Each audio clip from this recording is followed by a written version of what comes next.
Bien, chers amis, bonjour. Nous sommes dans ce que nous appelons la Semaine Sainte, qui va du dimanche des Rameaux au dimanche de Pâques.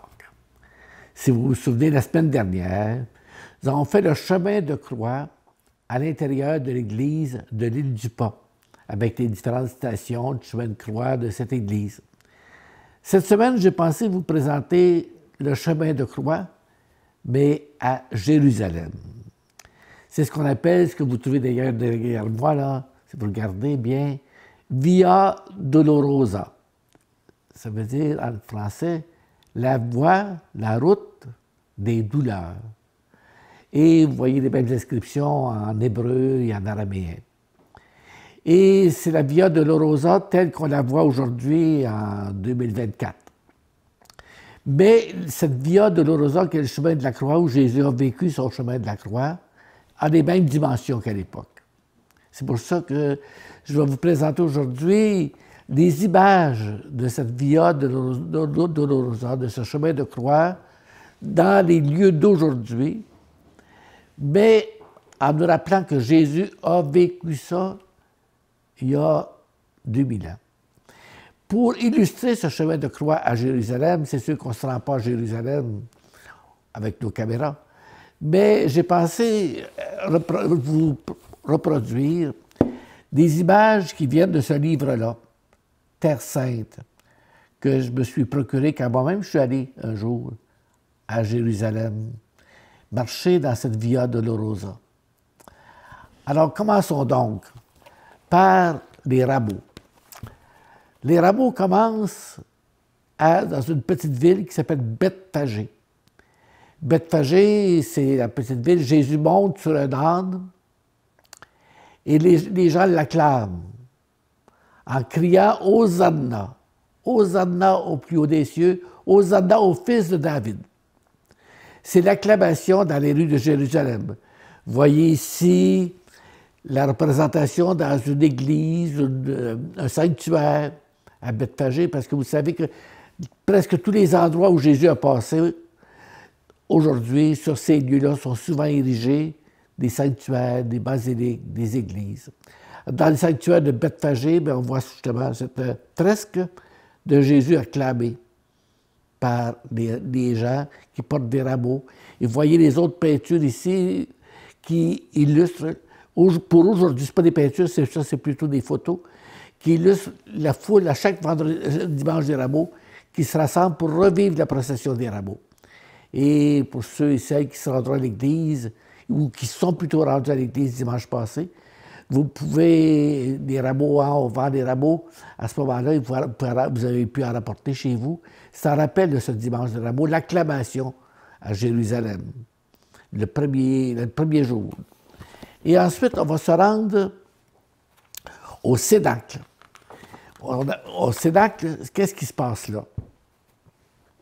Au Cénacle, Jésus dit « Allez, préparez ». C'est à la fin de la procession des rameaux. Jésus dit « Allez, préparez la table ». Pourquoi? Parce que c'est le repas pascal qui s'en vient, c'est la Pâque qui s'en vient. Alors il dit à ses disciples « Allez, montez à l'étage, préparez ce repas pascal » où on va lire des textes de la parole de Dieu, de la Bible, de l'Ancien Testament. On va prendre des herbes amères, du pain sans levain et la coupe de vin. Alors, c'est l'origine de notre célébration de l'Eucharistie. C'est là que Jésus va dire « Prenez et mangez, ceci est mon corps. Prenez et buvez, ceci est mon sang. » Puis il va ajouter « Faites ceci en mémoire de moi. » C'est l'origine de l'Eucharistie que nous célébrons. Et ça se célèbre aujourd'hui ce qu'on appelle le Jeudi Saint, la messe de la Seine.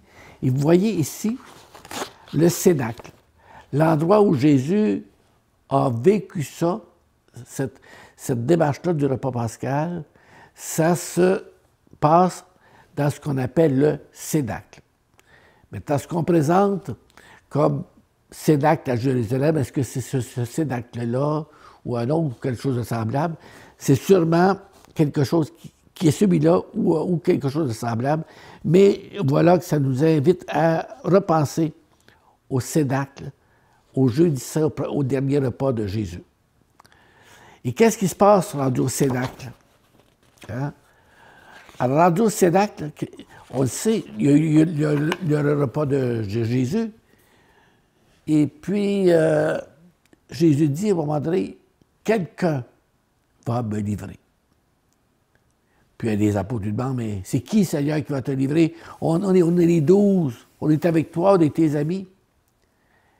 Et à ce moment-là, Jésus répond, c'est celui qui va mettre la main avec moi dans le plat. Et celui qui met la main dans le plat en même temps que lui, c'est Judas. Judas qui lui donne il paye le plat et qui ensuite va aller l'identifier au jardin des Oliviers. C'est là que, mais ici, justement, vous avez une très belle photo. Ça, c'est une très belle photo. C'est la photo de la route qui mène du Cénacle au jardin des Oliviers. Et c'est rendu là que au jardin des Oliviers, regardez, on voit des beaux oliviers ici, hein? Et les oliviers, on dit que ça vit très vieux. Il y a des oliviers qui pourraient vivre jusqu'à 2000 ans. Alors, les oliviers, et Jardin se rend au jardin des Oliviers, et là, qu'est-ce qui arrive? Bien, Judas est allé, et là, identifié aux soldats. C'est qui? Ce Jésus-là qu'on recherche? Et les soldats l'arrêtent. Quant à Jésus, bien, il est arrêté. Puis Judas, lui, ça va. Il y a eu 30 pièces d'argent pour leur livrer Jésus, puis ça va se pendre dans un bois pas très loin. Pendant ce temps-là, Pierre, qui est intrépide, hein, va trancher l'oreille, couper l'oreille de Malchus, qui est un des soldats romains. Et Jésus lui dit, remets l'oreille à sa place. Et Jésus, par la suite, est amené justement au grand prêtre pour être jugé. Et vous voyez ce jardin des Oliviers aujourd'hui, hein? Et vous voyez les lanternes ici, c'est une belle image, hein? Le genre de lanterne, parce que c'était la nuit, que les soldats avaient pour s'éclairer. Et ici, vous avez l'église, le sanctuaire, où Jésus, pas dans l'église, mais c'est l'église sur le lieu où Jésus aurait été arrêté. Et d'ailleurs, vous voyez, hein, ici, le rocher, il faut tout le temps dire, quand on parle aujourd'hui en 2024, hein, et quand les événements remontent à 2000 ans, il faut que tu dises aurait été, ou de l'avoir la preuve directe, mais au moins, ça nous indique des lieux que Jésus a fréquenté, a séjourné, a passé par là. Et vous voyez ici des fresques aussi qui indiquent, hein, aussi l'arrestation de Jésus par les soldats. Donc ici, le jardin des Oliviers, et ça, c'est une photo réelle, hein. C'est le sanctuaire des Oliviers, et le rocher ici serait ce qui reste du rocher des Oliviers, dans le jardin des Oliviers. Et ça, c'est à l'intérieur, hein, de le sanctuaire qui a été érigé sur le jardin des Oliviers. Ensuite, voilà ici, ça c'est très intéressant. Derrière moi, vous voyez hein, Via Dolorosa. Alors la Via Dolorosa, vous voyez comme c'était étroit. Hein? Alors Jésus vit son chemin de croix là-dedans, dans cela. Et dans cette Via Dolorosa, qu'est-ce qu'il y a? Il y a plein bon, ça c'est les chapelles qu'il y a, et il y a aussi plein de commerces, de marchands, de tout ça. C'est dans ça que Jésus vit son chemin de croix. On en voit ici des belles images. Là. Ça, c'est aujourd'hui, là, des images aujourd'hui. On peut s'apercevoir que de chaque côté, hein, il y a des marchands. Et Jésus, c'est là qu'on peut se rappeler la semaine passée, quand il tombe pour la première fois, la deuxième fois, la troisième fois, quand il rencontre sa mère, quand il rencontre Véronique, quand il rencontre Simon de Cyrène, Hein? Ça se passe toujours dans des lieux comme ça, là, dans la Via Dolorosa. Puis ici, on arrive au bout du chemin. Jésus, auparavant, a été au calvaire, hein? Il a été crucifié. Et puis ici, on arrive à ce qu'on appelle aujourd'hui au Saint-Sépulcre. C'est l'endroit peut-être le plus fréquenté de tous les lieux saints. C'est l'endroit où Jésus aurait été déposé après sa mort. Alors on le voit ici, le lieu du sépulcre avec l'encens, parce que c'est en Orient, l'entrée du Saint-Sépulcre, ici. Et on voit aussi, ici, le Saint-Sépulcre lui-même, où Jésus a été déposé. Alors, pour nous aider dans cette première partie maintenant, à réaliser ce que Jésus a vécu, le fait mieux saisir, on va écouter une belle mélodie qui s'intitule Pie Jésus. Pie Jésus Requiem. C'est-à-dire pitié Seigneur, repose. Requiem, c'est ça que ça veut dire. On a cette formule aujourd'hui, Requiescat in pace.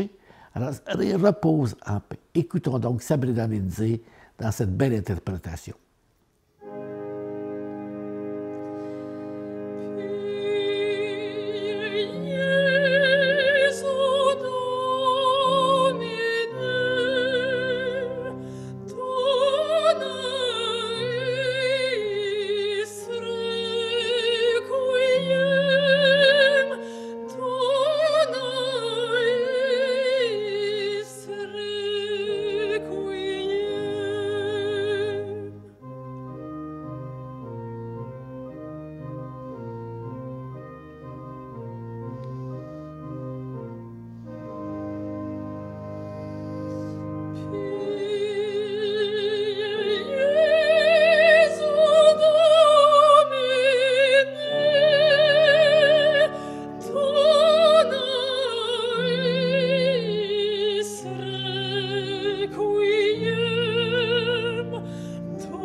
On vient donc de voir une bonne partie de la Via Dolorosa dans les rues de Jérusalem. Et ça vient de se terminer par le Saint-Sépulcre, le lieu qui est le plus fréquenté de tous les lieux saints de Jérusalem. Mais ça, le vrai chemin de croix ne s'arrête pas là. Parce qu'est-ce qui arrive? Jésus est ressuscité. C'est sûr qu'après, le Saint-Sépulcre, on le sait, c'est dans le tombeau de Joseph d'Arimathie. Mais après, les soldats pourraient bien sûr mettre, sous l'ordre de Ponce Pilate, mettre des pierres, hein, pour bien que personne, que le cadavre ne sorte pas, qu'il n'y a rien qui se passe. Mais au matin de Pâques, qu'est-ce qui arrive? 2 femmes. Marie Salomé et Marie de Magdala. Les saintes femmes de Jérusalem que Jésus a rencontrées sur son chemin. Hein? Ils vont au tombeau. Puis ils disent, ils voient, Jésus n'est plus là. Et un ange leur dit, non, il n'est plus ici.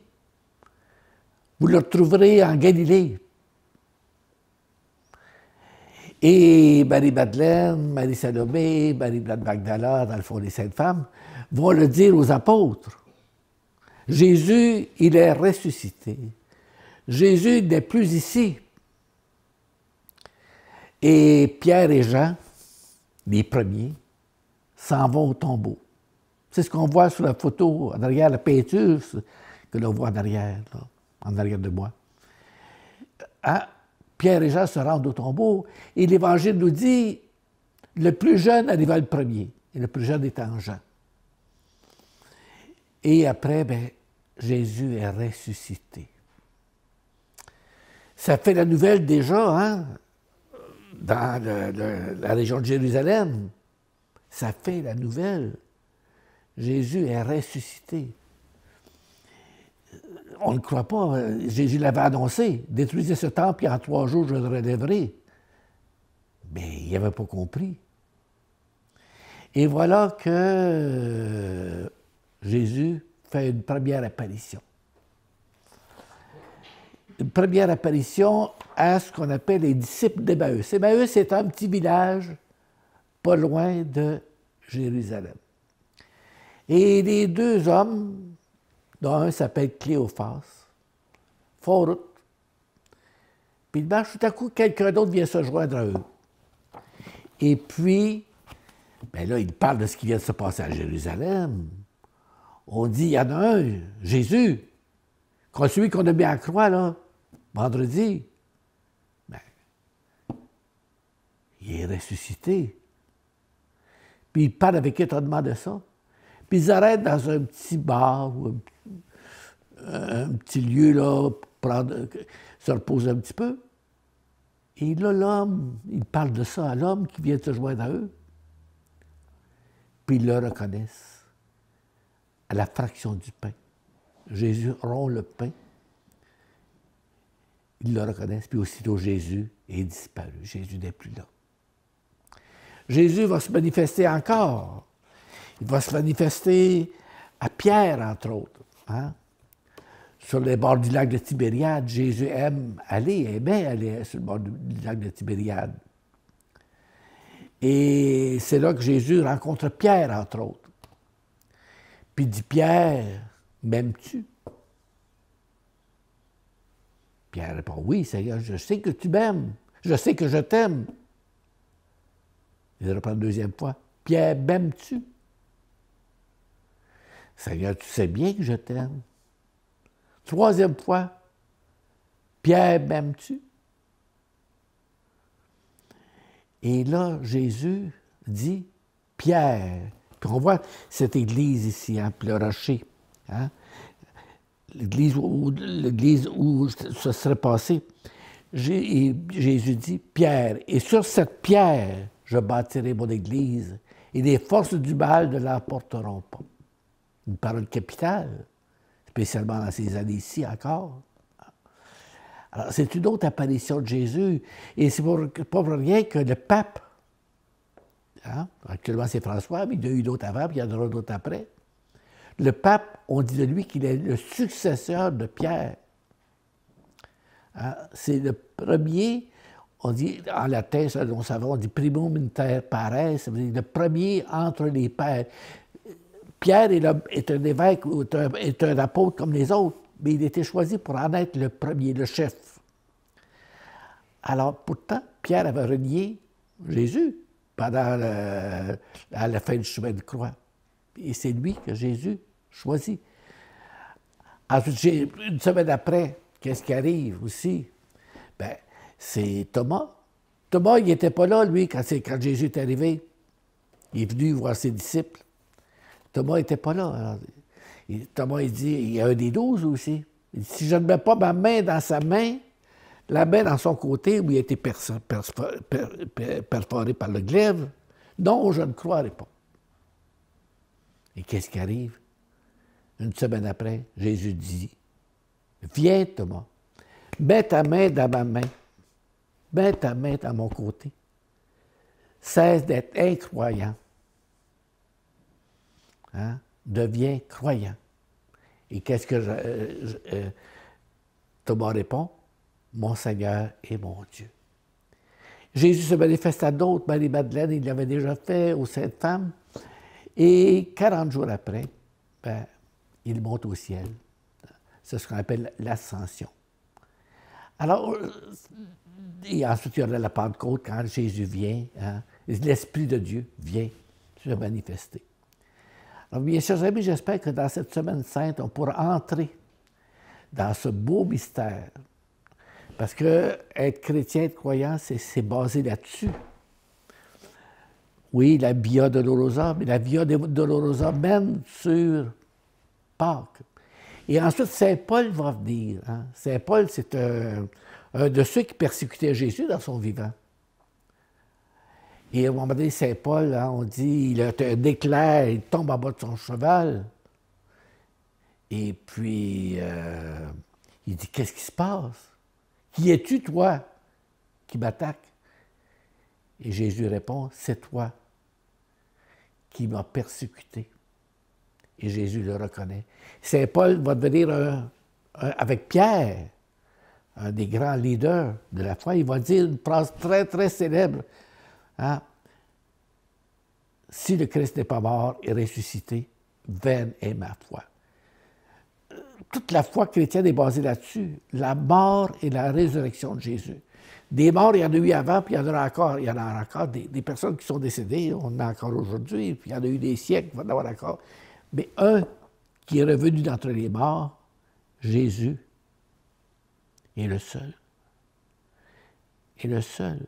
Et si nous voulons envisager notre propre mort, bien, c'est à la lumière de la foi. Jésus est mort et ressuscité. Il dit, je pars vous préparer une place, et là où je suis allé vous la préparer, je reviendrai vous prendre avec moi. C'est une des grandes sources, c'est la source essentielle de notre foi. Alors, bien chers amis, au terme de cette semaine, je vous souhaite de très joyeuses Pâques. La résurrection, la vie. D'ailleurs, aujourd'hui, le dimanche de Pâques, qu'est-ce qui va prendre la vedette? Hein? Ce sont les chocolats de Pâques, ce sont les poules, le coq, les œufs de Pâques. Pourquoi? Pourquoi le chocolat? Pourquoi ces choses-là? Parce que le chocolat représente la vie. Le lapin, c'est l'animal le plus prolifique qui donne le plus la vie. La poule, le coq, l'œuf, peu importe ça vient de lequel est en premier, c'est la vie. Alors que ces joyeuses Pâques vous donne en plénitude la vie en abondance. Et on se fait jusqu'à la vie éternelle. Voilà pourquoi on va terminer avec un autre beau refrain, d'autres beaux chants de Sabrina Lindsay, qui va dire « Anima Christi, laudame, hein? Salvame ». Ça veut dire quoi, c'est en latin? Mais âme du Christ, esprit du Christ, sauve-moi, libère-moi, donne-moi la vie. Que ce beau refrain de Sabrina soit la conclusion de notre beau chemin de croix sur la Via Dolorosa et de la résurrection du Christ. Joyeuse Pâques!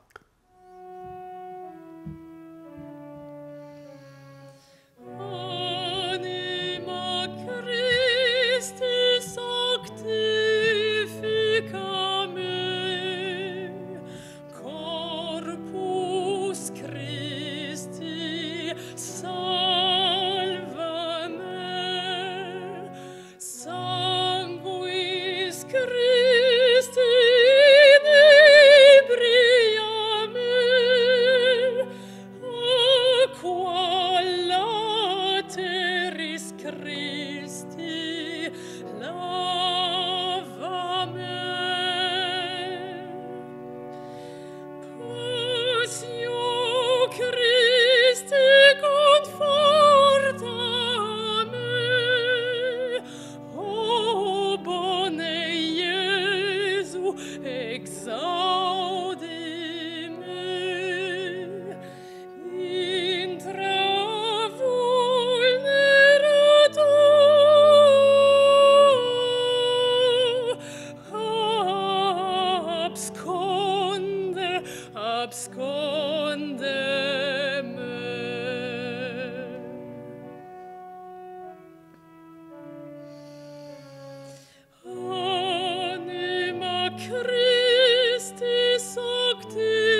lateris Christi, lava me. Et iube me venere da te, ut cum sanctis tuis laudem te, per infinita saecula saeculorum. Amen.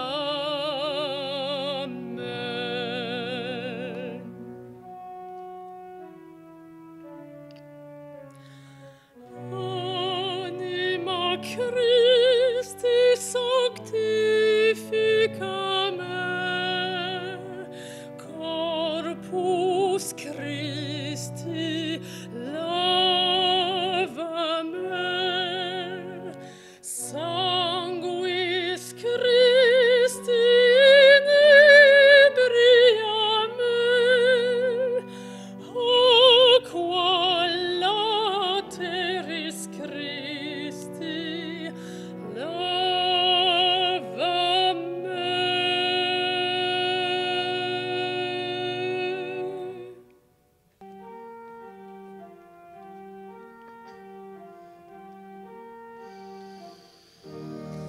Dona est Domine, dona est requiem, sempiternam requiem, sempiternam requiem, sempiternam requiem.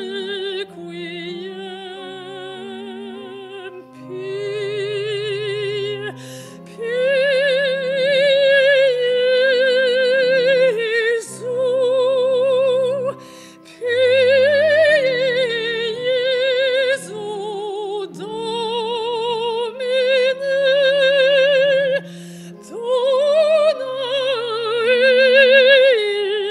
dona eis sempiter.